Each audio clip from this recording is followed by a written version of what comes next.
બાદ આનંદ ઘરથી ભગવંત પરમ તારક શાંતિનાથ પ્રભુની સ્તવનામાં શાંતિ મેળવવા માટેના 7-8 ઉપાયોની ચર્ચા કરી. પહેલો ઉપાય ગઈકાલે આપણે જોયેલો. પ્રભુના વચનો પરની શ્રદ્ધા એ શાંતિને મેળવવા માટેનો પહેલો માર્ગ. બીજો માર્ગ છે સદગુરુ સમર્પણ.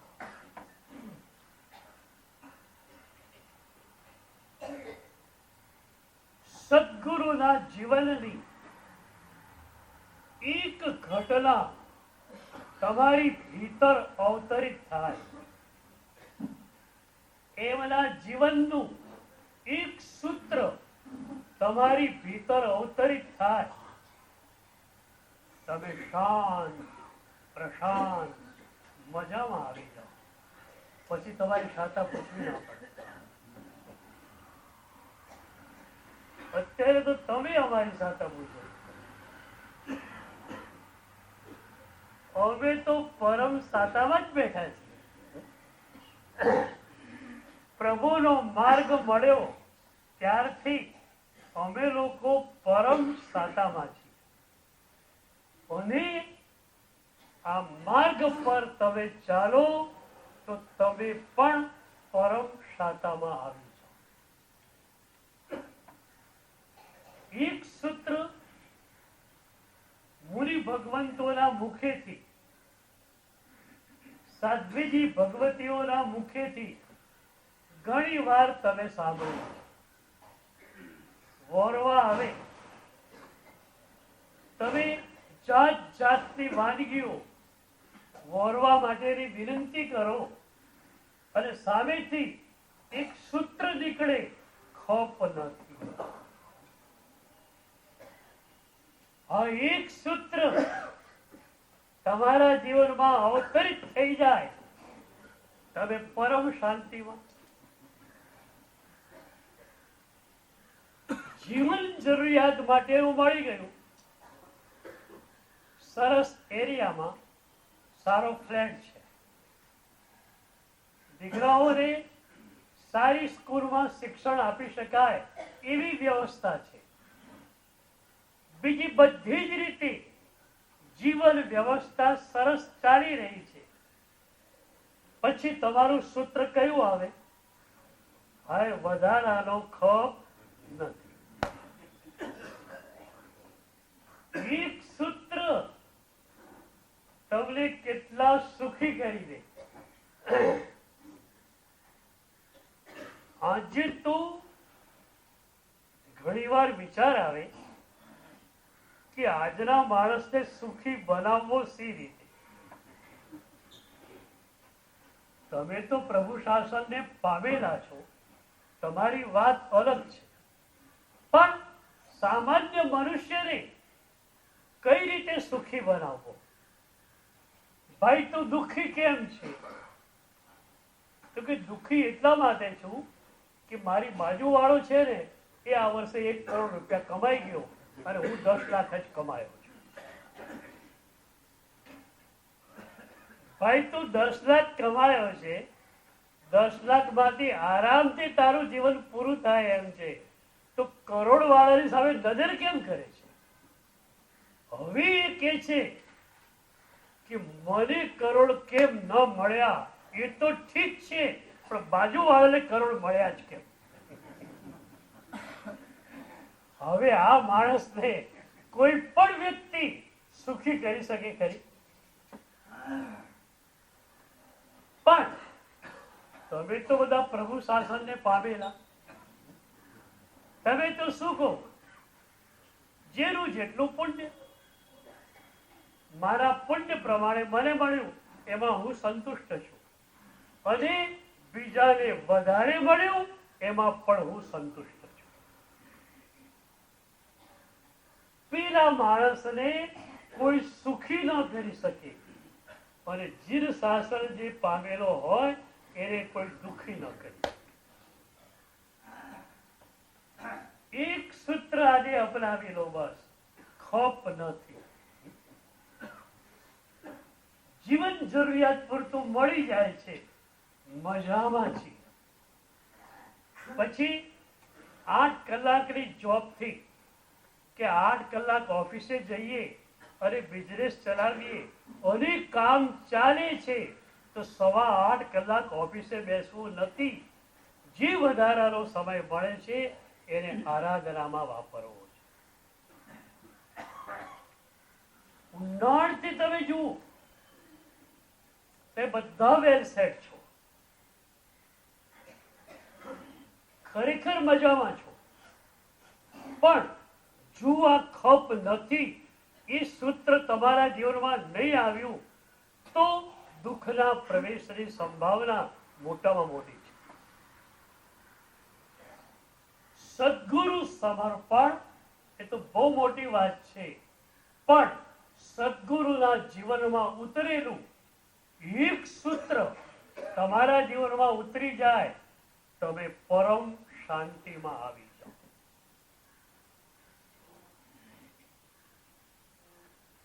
પછી જેના ચરણોમાં પોતે સમર્પણ કરે છે, એ સદગુરુ કેવા છે એની વાત કડીમાં ચાલે છે. જય વિરાય સૂત્રમાં 2 સાધના છેલ્લે અપાઈ. સુહ ગુરુ જોગો તબ વયણ સેવણ. એકવાર સદગુરુ યોગ થઈ ગયો, સદગુરુના ચરણોમાં તમારું સમર્પણ થઈ ગયું, પછી તમારી સાધના કઈ? એક જ સાધના, તબ વયણ સેવણ. જે વખતે સદગુરુ જે તમને આજ્ઞા આપે એનું પાલન તમારે કરવા. તમે કોઈ ગ્રંથ ન ભણો તો પણ ચાલે, એક સદગુરુ સમર્પણ હોય તો. શાસ્ત્રમાં મજાનો સવાલ આવે છે કે એક શ્રાવકને મોટી વયે દીક્ષા લેવી છે, 55 કે 60 વર્ષની વય. એ પંચ પ્રતિક્રમણ ભણેલો છે, 9 સ્મરણ, 4 પ્રકરણ, 3 ભાષ્ય, 6 કર્મગ્રંથ, બધું એને કરેલું છે. પણ આગમ ગ્રંથો તો એને એકે વાંચ્યા નથી, વંચાય પણ નહીં શ્રાવકપણામાં.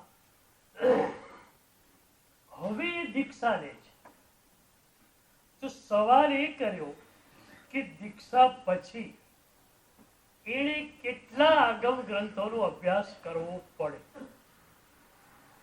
તો સ્પષ્ટ જવાબ આપ્યો કે એક પણ ગ્રંથનો અભ્યાસ નહીં કરે એ તો પણ ચાલશે. કેમ? એની પાસે સદગુરુ સમર્પણ છે. એ સદગુરુની પૂરેપૂરી સન્નિધિમાં આવી ગયો, સાનિધ્યમાં આવી ગયો. જે વખતે સદગુરુ જે આજ્ઞા આપશે એ આજ્ઞાને ફોલો કરવાનો છે. હવે એને એક પણ ગ્રંથ ન વંચાયેલો હોય આગમનો તો પણ ચાલે. તમે હોસ્પિટલમાં ગયા, મેડિકલ બુલેટિન તમે એક પણ વાંચેલું નથી, પણ ત્યાં તમે મેડિકલ સુપરવિઝનમાં રહો તો સ્વસ્થ થઈને પાછા ફરો. એ જ વાત અહીંયા છે. ગુરુનું જ્ઞાન તમને મળે છે જ્યારે સમર્પણ હોય છે ત્યારે. સદગુરુ ગમે એટલા જ્ઞાની હોય, જયઘોષ દાદા જેવા પરમ જ્ઞાની, આગમો તો મોઢે, પણ સાહેબજીની વિશેષતા એ હતી, બિટવીન ધ લાઇન્સ જે હતું એને પણ સાહેબ ખોલતા. એક પંક્તિ અને બીજી પંક્તિ વચ્ચે અશબ્દમાં જે મુકાયેલું હતું એને પણ સાહેબજી ખોલતા હતા. આવા જ્ઞાની સદગુરુ મળી ગયા, તમે એમને સમર્પિત થઈ ગયા એટલે એમનું બધું જ જ્ઞાન તમને મળી.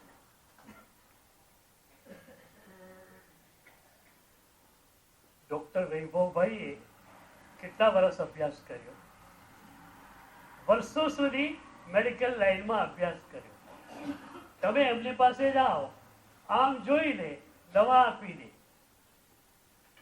તમારે શું કરવાનું? ખાલી દવા લેવાની. એમનો વર્ષોનો અભ્યાસ અને એ પછી વર્ષોનો અનુભવ તમને 1 મિનિટમાં મળી ગયો. સદગુરુ સમર્પણ આ કામ કરે કે સદગુરુનું જ્ઞાન બધું જ તમારી પાસે આવી જાય વાયા સમર્પણ. અત્યાર સુધી સદગુરુના જ્ઞાનથી આપણે વંચિત રહ્યા. અતીતની યાત્રામાં એનું કારણ એક જ હતું, સદગુરુ હતા, આપણે પણ હતા, સદગુરુ સમર્પણ આપણી પાસે નહોતું. એક સદગુરુ સમર્પણ થઈ ગયું પછી માત્ર તવયણ સેવણા. જંબુ વિજય મહારાજ સાહેબ દાર્શનિક બાબતોના બહુ મોટા નિષ્ણાત હતા.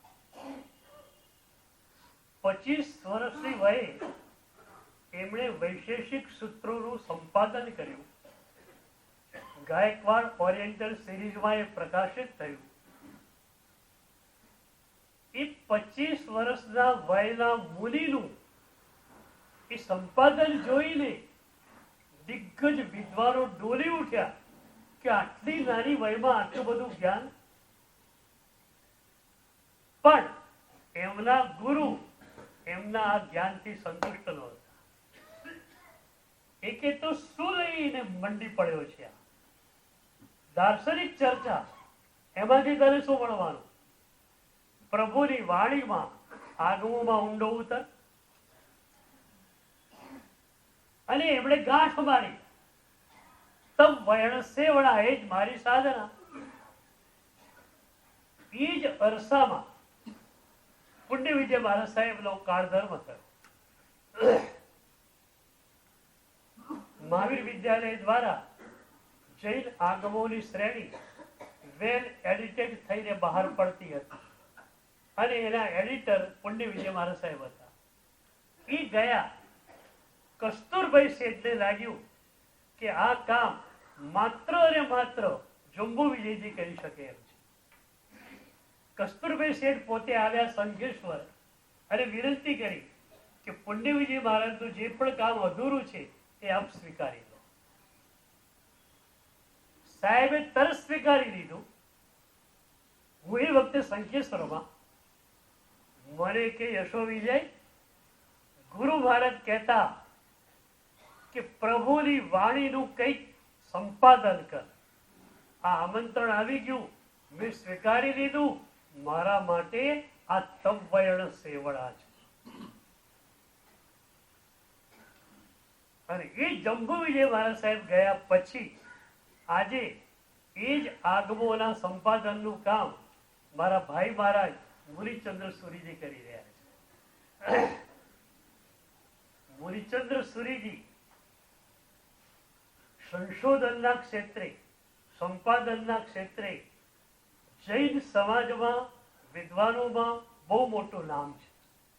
એટલે આજે આપણા સંપૂર્ણ આગમોનું સંપાદન એમની નજર તળે આજે થઈ રહ્યું છે. પણ એ બધાના હૃદયમાં એક જ ઈચ્છા હતી, તવયણ સેવણા.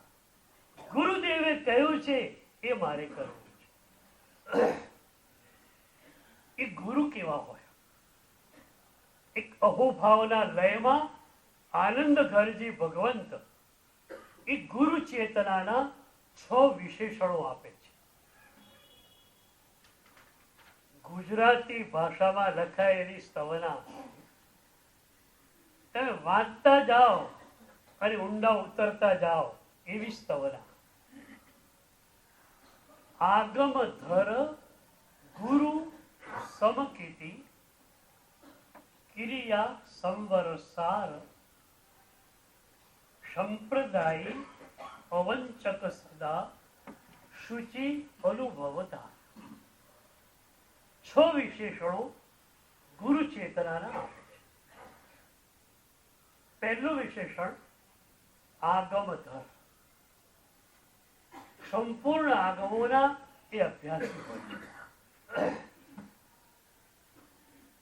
અને સંપૂર્ણ આગમોનો અભ્યાસ હોવાને કારણે વ્યવહાર અને નિશ્ચયનું પૂરેપૂરું બેલેન્સિંગ સદગુરુ પાસે હોય છે. એક વાત તમને કહું, આપણી શ્વેતાંબરીય સાધના અદ્ભુતથી પણ અદ્ભુત છે. આપણી જૈન પરંપરામાં પણ બીજી સાધનાઓ છે, પણ આપણી શ્વેતાંબરીય પરંપરા જે છે સાધનાની, એ અદ્ભુતથી પણ અદ્ભુત છે. એટલા માટે કે વ્યવહાર અને નિશ્ચયનું બેલેન્સિંગ અહીં સજાયેલું છે. વ્યવહાર એટલે માર્ગ, નિશ્ચય એટલે મંજિલ. અહોભાવ એ માર્ગ છે અને સ્વરૂપાનુભૂતિ એ મંજિલ છે. તો આપણી આખી સાધના પદ્ધતિ અહોભાવથી શરૂ થાય છે. કેટલીક એવી પરંપરાઓ છે જે નિમિત્તોનો છેદ ઉડાડે છે. એ કે જે નિમિત્ત જેવું કઈ છે નહીં. પ્રભુનું દર્શન શું કરવાનું, મૂર્તિ શું કરી આપે તમને? આપણે ત્યાં અહોભાવની એટલી મજાની પરંપરા કે તમે જ્યાં છો ત્યાંથી સાધના માર્ગમાં દાખલ થઈ શકો. અહોભાવ તમને ગળ થૂથીમાંથી મળેલો છે. પ્રભુ પરનો અહોભાવ, સદગુરુ પરનો અહોભાવ તમને ગળ થૂથીમાંથી મળેલો છે. એ જ અહોભાવની ધારામાં તમે ચાલો અને આગળ જતા સિદ્ધાંત તમે સ્વાનુભૂતિ રૂપી મંજિલને પામી લો. દેરાસરમાં તમે ગયા, પ્રભુને જોયા, દર્શન કરતાની સાથે આંખોમાંથી આંસુની ધાર વરસી. પ્રભુ મને મળી ગયા. આવા પ્રભુનું દર્શન મને મળી ગયું. ભક્તિ યોગાચાર્યો પણ જેમના દર્શનને દુર્લભ કે છે, એ પ્રભુનું દર્શન મને મળી ગયું. તમે હજુ તો મંદિરમાં દાખલ થાઓ, તમારી આંખોમાંથી આંસુની ધાર વહેતી. મારા પ્રભુ, મારા પ્રભુ, મારા પ્રભુ. એક મારાપણાનો ભાવ તમને ઉચકી દે, તમારી સાધનાને અપલિફ્ટેડ કરી દે. પ્રભુ મારા, સદગુરુ મારા, શાસન મારો. પ્રભુએ આપેલી સાધના મારી સાધના. આ મારાપણાનો ભાવ શું કરશે? અનંતા જન્મોથી ઘર મારું, ઓફિસ મારી, આ જે રટણ ચાલ્યું છે એને ડિલીટ કરી નાખશે. તો પહેલા અહોભાવની ધારા ચાલે. અષ્ટપ્રકારી પૂજા કરો. એ પૂજાના દુહા બોલવાના નથી, પણ મનમાં ચિંતવવાના છે. એ વિચારતા જાઓ, પૂજા કરતા જાઓ, તમારો અહોભાવ એકદમ એક્સ્ટ્રીમ પોઈન્ટ પર પહોંચી જાય. એ દ્રવ્ય પૂજા પૂરી થાય પછી ભાવ પૂજા શરૂ થાય. ચૈત્યવંદન એ ભાવ પૂજા. નવોત્થોડમ બોલો, એમાં પરમાત્માની આંતરિક દશાની વાત છે. કેવા પ્રભુ છે? અભય દયાણમ, ચક્ષુ દયાણમ, મગ્ગ દયાણમ. એ પછી તમે સ્તવના બોલો. એવી સ્તવના હોય જેમાં પ્રભુના ગુણોની વાત હોય. તમે એ સ્તવના ગાતા હો, પ્રભુના મુખ ઉપર તમારી દૃષ્ટિ હોય અને પ્રભુના મુખ પર રહેલ વિતરાગ દશાનું દર્શન તમે કરતા. એ વિતરાગ દશાનું દર્શન શરૂ થયું એટલે શુદ્ધની ધારા શરૂ થઈ. એટલે વ્યવહારમાંથી નિશ્ચયની ધારા શરૂ થઈ. માર્ગમાંથી મંજિલ તરફ તમે જવા લાગ્યા. એ પ્રભુની વિતરાગ દશા જોઈ. હરિભદ્રાચાર્ય બહુ જ મોટા આચાર્ય ભગવંત થયા આપણે ત્યાં, પણ એ પહેલા પંડિત હતા, બ્રાહ્મણ. એ જમાનામાં બ્રાહ્મણો માટે એક નિયમ હતો, હસ્તિના તાડ્યમાનોપી ન ગચ્છેત જૈન મંદિરમ. હાથી સામે આવતો હોય, બાજુમાં દેરાસર હોય જૈનોનું, ગાંડો હાથી છે, પગ નીચે કચડી નાખે એમ છે, તો હાથીના પગ નીચે કચડાઈ જવું, પણ જૈન દેરાસરમાં ન જવું. આવું એ લોકોનું સૂત્ર હતું. પણ ખરેખર જયારે એવું બન્યું ને, હરિભદ્ર પંડિત એક ગલીમાં ચાલતા હતા, સામેથી ગાંડો હાથી આવી રહ્યો છે. બૂમ પડી, ભાઈ ગાંડો હાથી થઈ ગયો છે, બચો બચો, બાજુમાં કસી જાઓ. બધા ઘરના દરવાજા બંધ. આ વખતે કોણ દરવાજા ખુલ્લા રાખે? દેરાસરનો દરવાજો ખુલ્લો. દેરાસરમાં પહોંચી ગયા. પ્રભુને જોયા, દર્શન કરવાના હતા નહીં, આમ જ હાથ હતા. પણ પહેલી વાર પ્રભુને જોયા તો પ્રભુને જોતા એક ભાવ તો થયો કે છે તો આ હૃષ્ટપુષ્ટ હો, શુક્લ કઈ નથી આમ. એટલે કહ્યું કે વાહ, જૈનોના ભગવાન છો. માલ પાણી રોજ મળે છે, તબિયત પાણી તમારી બરોબર છે.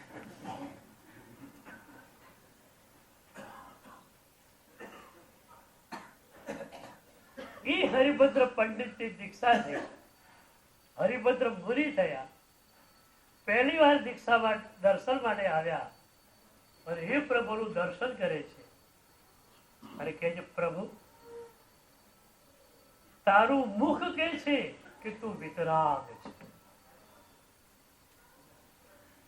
કારણ રાગ જો અંદર હોય તો ચહેરા પર આવી પ્રસન્નતા દેખાઈ શકે.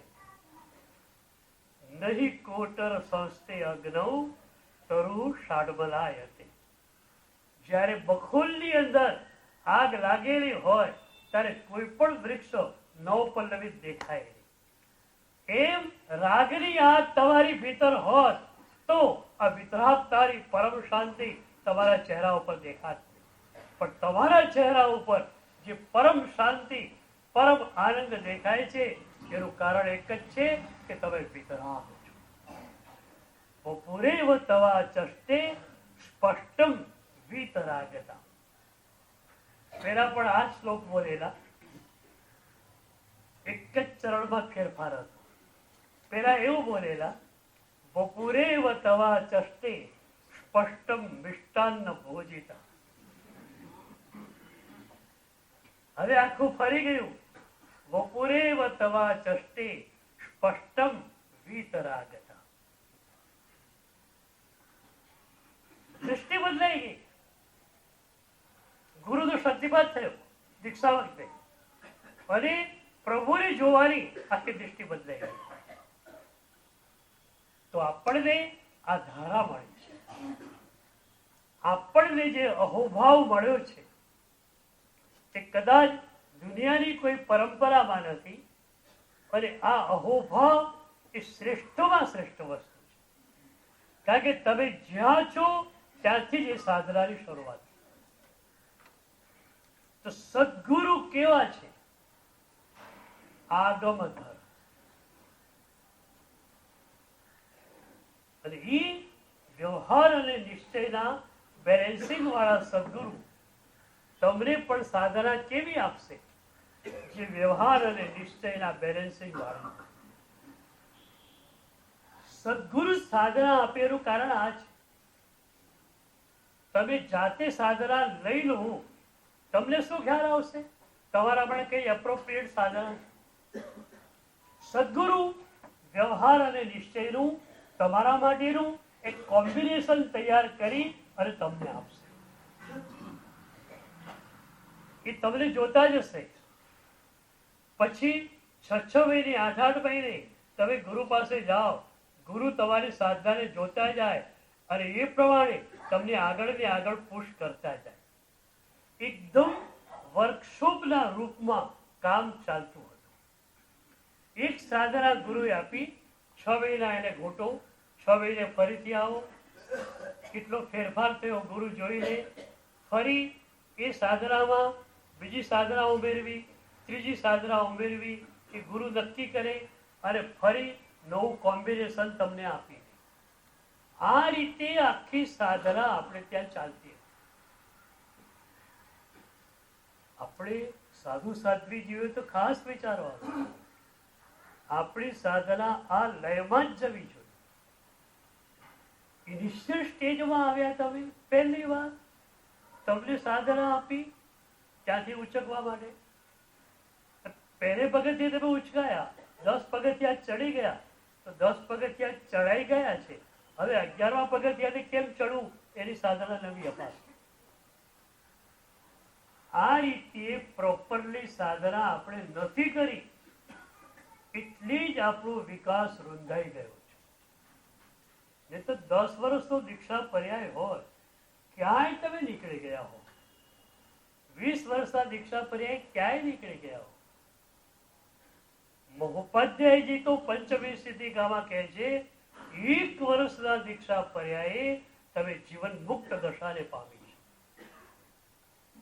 તો તમારા માટે પણ આ સાધના છે, તમારા માટે પણ આ સાધના છે. સદગુરુ સાધના આપે, પછી 6 મહિને તમે ફરીથી જાઓ. એ સામાયિક કર્યા, સમભાવ કેટલો આવ્યો જોઈ લેવાનું છે. અને એ તો ખ્યાલ આવી જ જાય કે એનું એ નિમિત્ત મળે છે. ગુસ્સો એવો આવે છે થોડો ઓછો આવ્યો. પેલા એવું જ નિમિત્ત હોય, 2 કલાક સુધી બોઈલર તપેલું રહેતું હતું, હવે ફરક પડ્યો, કલાક થયો, અડધો કલાક થયો, શું થયું? નિમિત્તોની અસર કેટલી ઓછી થવા લાગી તમે જોઈ લો. અને 6 મહિને આવો, ફરી ગુરુ તમને આગળ પુશ કરશે. આ રીતે કોઈ પણ શ્રાવક કે કોઈ પણ સાધુ સાધ્વી સાધના કરે તો આ જન્મની અંદર એ એટલી પોતાની સાધનાને ઉચકી શકે કે બીજા જન્મની અંદર એ સાધનાને ત્યાંથી આગળ ઉચકી શકે. આ જન્મમાં જેટલી સાધના ઉચકાયેલી હોય એનું રિપીટેશન બીજા જન્મમાં કરવું ન પડે. બીજા જન્મમાં એનાથી આગળ, ત્રીજા જન્મમાં એનાથી આગળ, અને કદાચ 5-7 જન્મમાં એનો મોક્ષ પણ થઈ જાય. એટલી સાધના કરવી એટલું લક્ષ્ય આપણું નથી.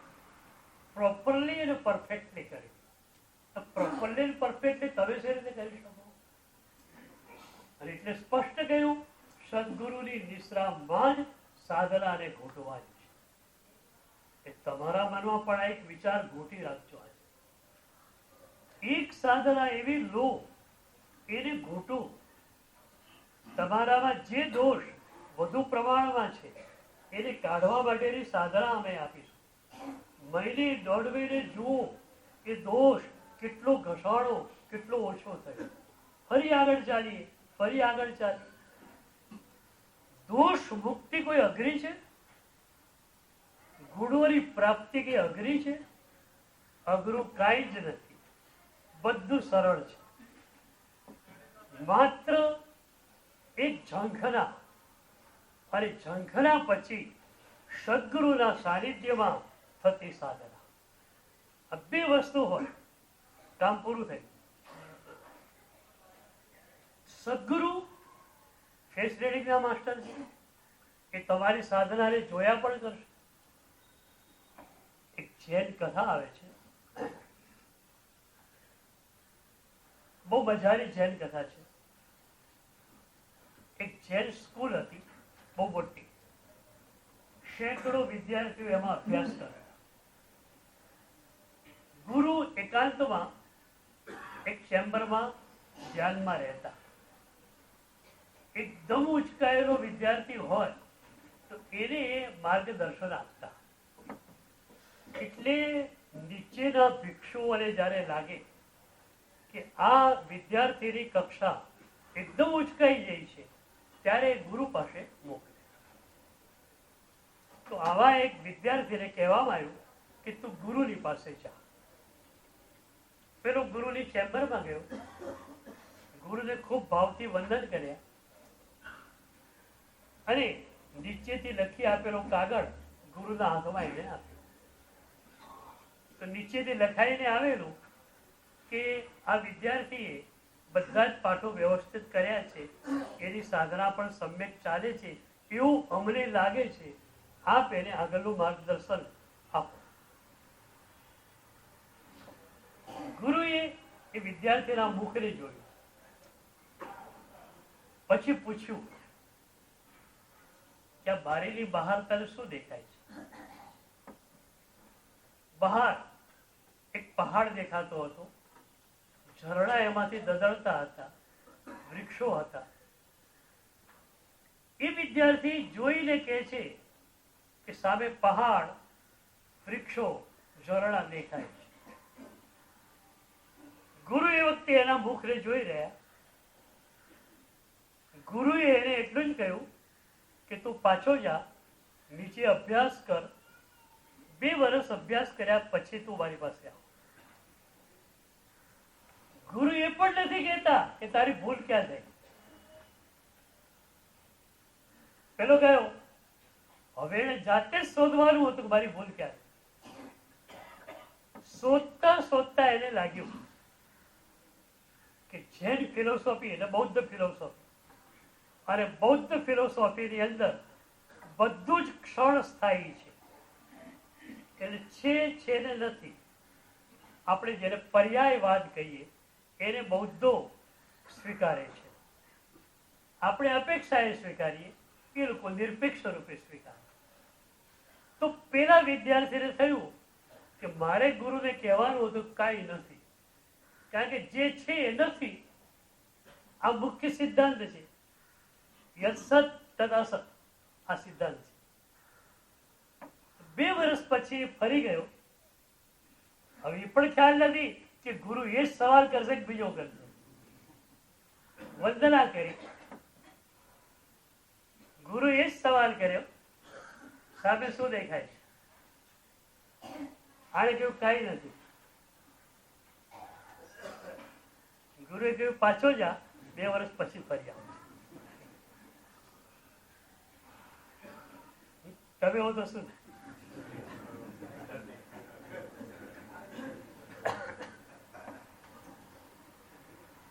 2 વર્ષ એ બહુ જ ઊંડાણમાં ઉતરે છે, અને હવે એને ખરેખર તત્વ મળ્યું, અને એવો એને સેલ્ફ કોન્ફિડન્સ થયો કે ગુરુ કોઈ પણ સવાલ પૂછે પોતે સાચો જવાબ આપી શકશે. સાધનાના એવા ઊંડાણમાં એ ઉતર્યો, એકદમ ક્લેરિફિકેશન થઈ ગયું, તત્વો માટેનું ક્લેરિફિકેશન થઈ ગયું. અને એટલે એણે નક્કી કર્યું કે હવે ગુરુ કોઈ પણ સવાલ મને પૂછે હું જવાબ આપી શકું. ફરી 2 વર્ષે ગયો, એ જ સવાલ ગુરુએ કર્યો, સામે શું દેખાય છે? ત્યારે એણે કહ્યું પહાડ, ઝરણા, વૃક્ષો. ગુરુ કહ્યું ઓકે, યુ આર એક્સેપ્ટેડ. ગુરુ એને સ્વીકારી લીધું અને આગળનું માર્ગદર્શન શરૂ કર્યું. તમને ખ્યાલ નહીં આવ્યો? પહેલી વખતે પણ એણે જ કહેલું પહાડ, વૃક્ષો, ઝરણા. છેલ્લી વાર પણ એ કહ્યું. પહેલી વાર ગુરુએ કહ્યું તું નાપાસ છે, જતો રે પાછો. એ જ જવાબ ગુરુ એને સ્વીકારે છે. શું કારણ? બહુ મજાનું છે. પહેલી વાર જયારે કહે છે કે પહાડ છે, વૃક્ષો છે, ઝરણા છે, ત્યારે એના ચહેરા ઉપર એ સુંદર છે એવો ભાવ ઝલકતો હતો. એટલે આસક્તિજન્ય એની વાત હતી. પહાડો સુંદર છે, ઝરણાઓ સુંદર છે, વૃક્ષો તો એથી પણ વધારે સુંદર છે.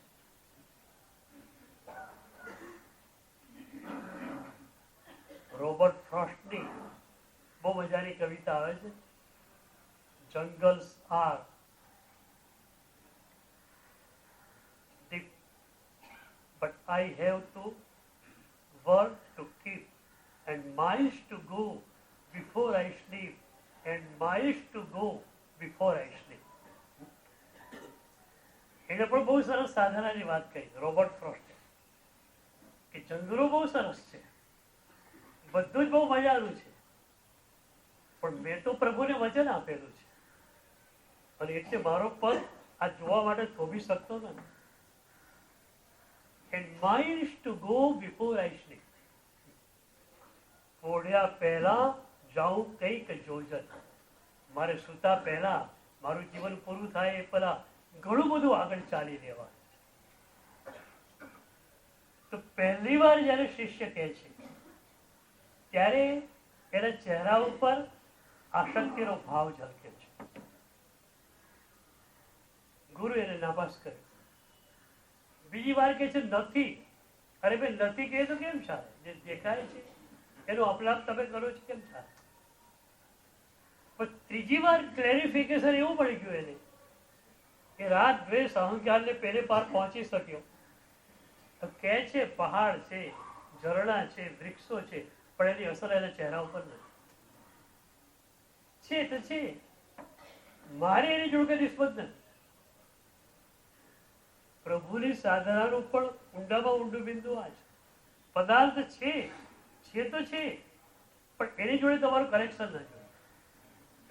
તમે ગમો પેદા કર્યો આસક્તિ અને પદાર્થ સાથે તમે જોડાઈ ગયા, પછી ટેબલ તૂટી જાય અને તમારા હૃદયમાં કંઈક જે છે વાગી, કારણ આની જોડે તમે આસક્તિ કરી નાખી, અટેચમેન્ટ કરી નાખી. પદાર્થ છે, તમે છો, અટેચમેન્ટ ના જોઈએ.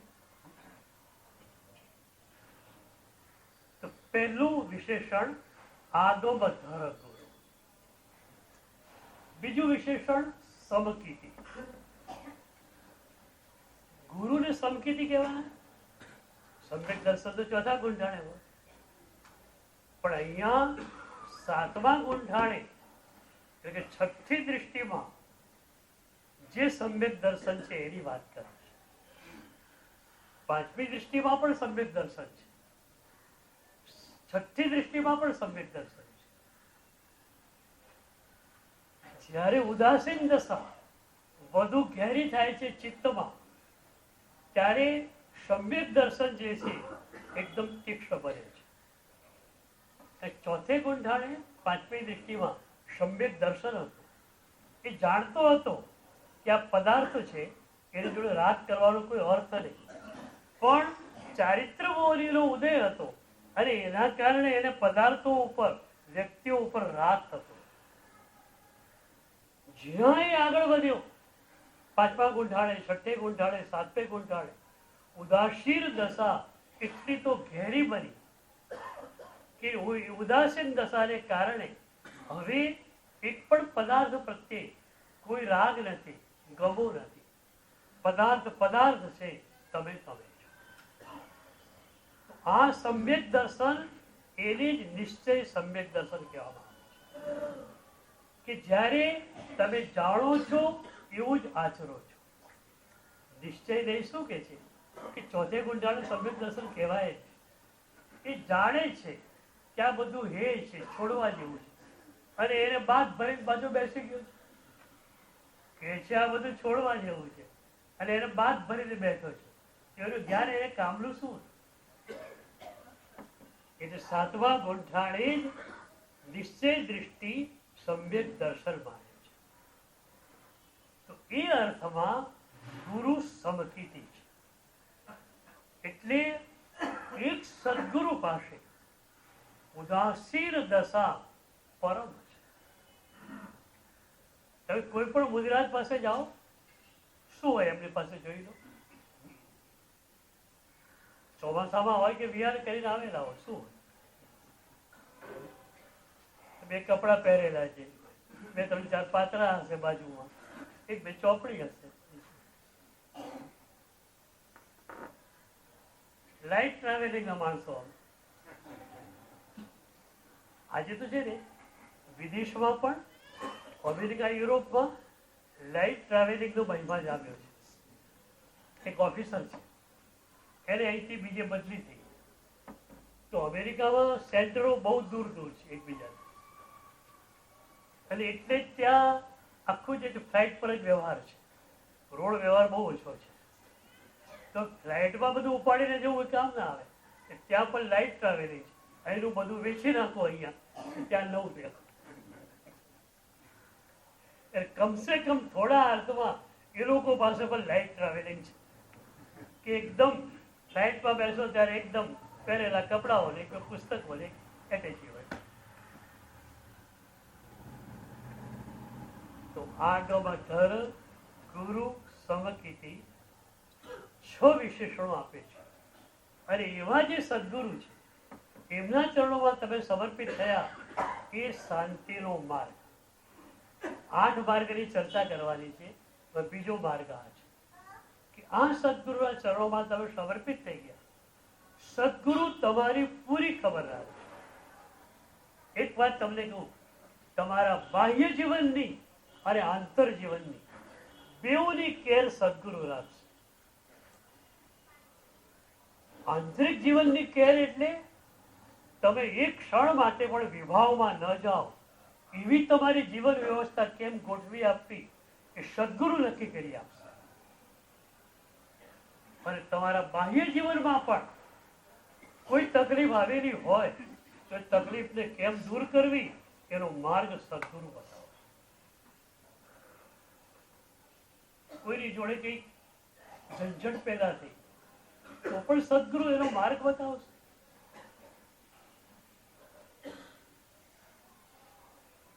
તો આ રીતે બધું જ સોલ્યુશન સદગુરુ કરી આપશે. સરેન્ડરની સામે કે